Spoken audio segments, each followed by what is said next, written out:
Icha nupani chagre. Aigi chama. Aigi chama. Amana enembok machaga. Icha ani. Chưa nhiều nhiều cả.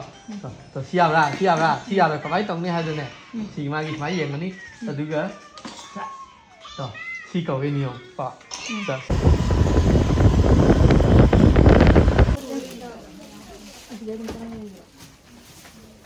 Yam chili. Mi yam chile, chera bagi pot lagi na tau bani chiche ka. Pot ka na khali. Khoi si yam de ne ko.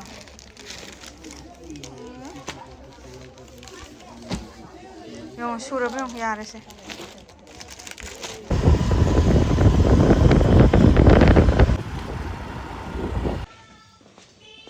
Che.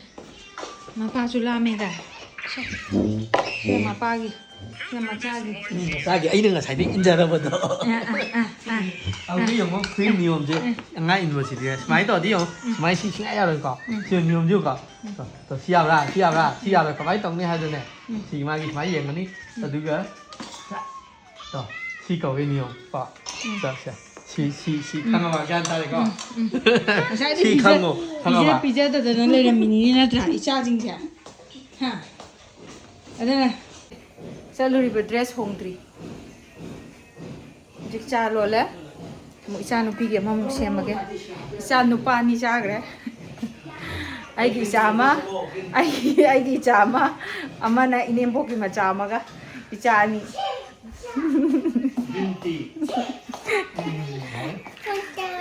Chili enembok machaga nang na ba wa. Ginti tiro. Aduh.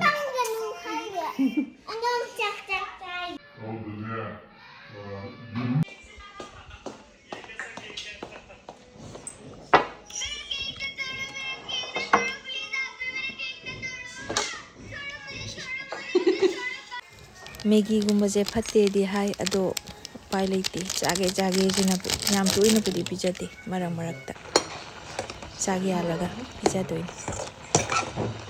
Sakit ay hape dulu ba ta ni. Yung simo ga mapsan birani.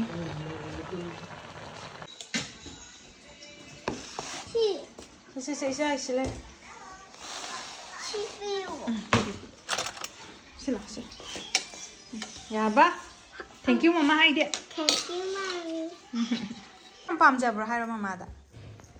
Si mama lai rak pa jam pam jabra. Pam me. Mama da chicken thong ma pizza doi ra. Kai ni ngene. Is oh mama. Chagi Maggi ga chak ka thongi mama na. Nang na juni mama gi chicken thong o ko. Is am thongi he. Semua yung siyam na. Mama de ilo si mama de ilo.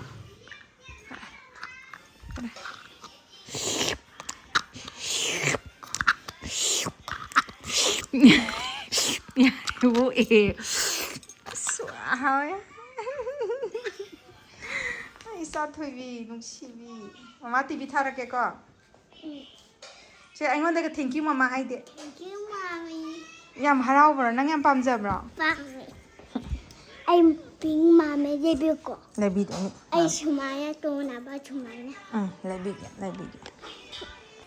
mapagi amadi macha anigi कार्यक्रम लोइग्रबा मतुंगदा अखोइगे मु हौनबा तौजरआगे चंगांगा थक्तोइनी Seng असुबने चिंगदगी Imangi थाबिरकपने इंदोम जावैना पुबिरकपने सी chakhao असुबने अदैदी संगोम अफाबने चिनी खितंग अमा हाबजगनी चिनी यामदे खितंगदने अदुगा संगोम अफाबने अदुगा संगोम महीगा तौरगने थित्तोइनेबको चिनी यामदे हापती हापनादबनेबको अदो खितंग महाउ लेनबा हाइतारे यामदे असिसे हाना फजाना नैखाइबिरनी अदुगा तु संगोमजे अमूल ने Amul packet तो अदुदो आइना खर खाइदोगा हापजबने अदुगा मही सिदी एखोगी कैनोदो संगोम मही ना दुम ओइरनी पैकेट अनि लौजरे अमूल ताजा से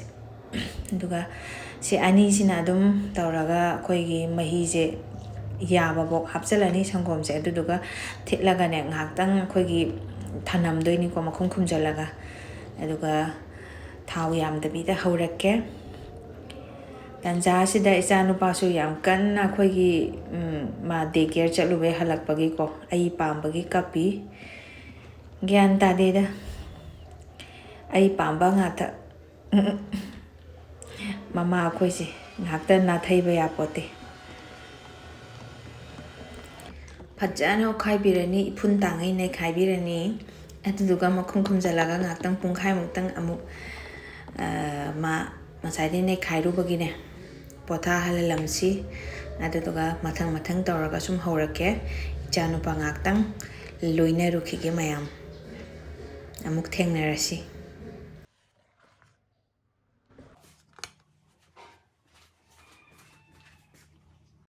ꯑꯩꯒꯤ ꯚꯤꯗꯤꯑꯣ ꯈꯨꯅꯝꯁꯤꯗꯤ ꯅꯥ ꯆꯕꯣꯠꯁ ꯃꯌꯥꯝ ꯉꯥꯏꯕ ꯉꯝꯗ꯭ꯔꯕꯅꯤꯅ ꯏꯃꯥꯅ ꯈꯔ ꯍꯧꯗꯣꯛ ꯂꯩꯔꯝꯃꯦ ꯑꯉꯥꯡ ꯇꯨꯝꯍꯜꯂꯝꯃꯕꯅꯤ ꯑꯗꯣ ꯑꯩꯒꯤ ꯑꯣꯏꯕ ꯈꯔ ꯑꯃꯨꯛ ꯍꯥꯏꯕꯗꯤ ꯃꯌꯥꯝꯗ ꯍꯧꯔꯒ ꯎꯠꯆꯔꯒꯦ ꯍꯥꯏꯔꯤꯕꯅꯤꯅꯕ ꯑꯩꯅ ꯍꯦꯛ ꯍꯧꯗ꯭ꯔꯗꯤ ꯌꯥꯝꯅ ꯄꯣꯠꯇꯣ ꯀꯥꯞꯄꯔꯣꯏꯕ ꯑꯗꯨꯅ ꯑꯃ ꯑꯅꯤꯗꯪ ꯊꯥꯗꯖꯔꯛꯀꯦ ꯑꯩꯗꯤ ꯁꯨꯃꯥꯏꯅ ꯄꯥꯔꯞ ꯇꯧꯔꯒ ꯑꯩꯈꯣꯏꯒꯤ ꯊꯥꯎ ꯌꯥꯝꯗꯕꯤꯗ ꯍꯧꯕꯁꯦ ꯁꯤꯅ ꯍꯥꯎꯖꯩ ꯄꯤꯛꯇꯛ ꯄꯤꯛꯇꯛꯀꯣ ꯃꯤ ꯑꯃꯃꯝꯅ ꯊꯨꯞꯄꯒ ꯄꯥꯏꯈꯤꯕꯗ ꯆꯞ ꯆꯥꯕꯤꯗꯣ ꯑꯗꯨꯒꯤ ꯆꯥꯡꯗ ꯑꯗꯣ ꯏꯉꯥꯎ ꯉꯥꯎꯔꯦ ꯇꯧꯔꯤꯁꯦ ꯄꯥꯛꯊꯣꯔꯛ ꯄꯥꯛꯄ ꯑꯃꯅ ꯃꯌꯥꯏꯗ ꯈꯤꯟꯖꯤꯟꯈꯔꯦ ꯑꯗꯨꯅ ꯅꯥꯀꯟ ꯌꯦꯠꯂꯣꯝꯁꯦ ꯈꯔ ꯆꯤꯟꯇꯛ ꯇꯧꯔꯦ ꯑꯗꯣ ꯋꯥꯔꯧꯕꯤꯔꯨꯅꯨ ꯉꯁꯤꯒꯤꯗꯤ ꯌꯥꯅ ꯌꯥꯅꯕ ꯑꯗꯨꯝ ꯇꯧꯔꯁꯦ ꯑꯗꯨꯕꯨ ꯃꯍꯥꯎꯗꯤ ꯌꯥꯝ ꯊꯤꯅ ꯂꯩꯈꯔꯦ ꯈꯪꯗꯦ ꯑꯃꯨꯛꯇꯪ ꯇ꯭ꯔꯥꯏ ꯇꯧꯕꯤꯌꯨ ꯑꯗꯣ ꯑꯩꯒꯤ ꯚꯤꯗꯤꯑꯣꯗ ꯑꯩꯈꯣꯏꯒꯤ ꯆꯤꯆꯦ ꯍꯣꯏꯅ ꯑꯗꯩꯗꯤ ꯑꯩꯒꯤ ꯏꯅꯥꯎꯄꯤꯁꯤꯡ ꯑꯗꯩꯗꯤ ꯏꯆꯥꯁꯤꯡꯅ ꯆꯤꯆꯦ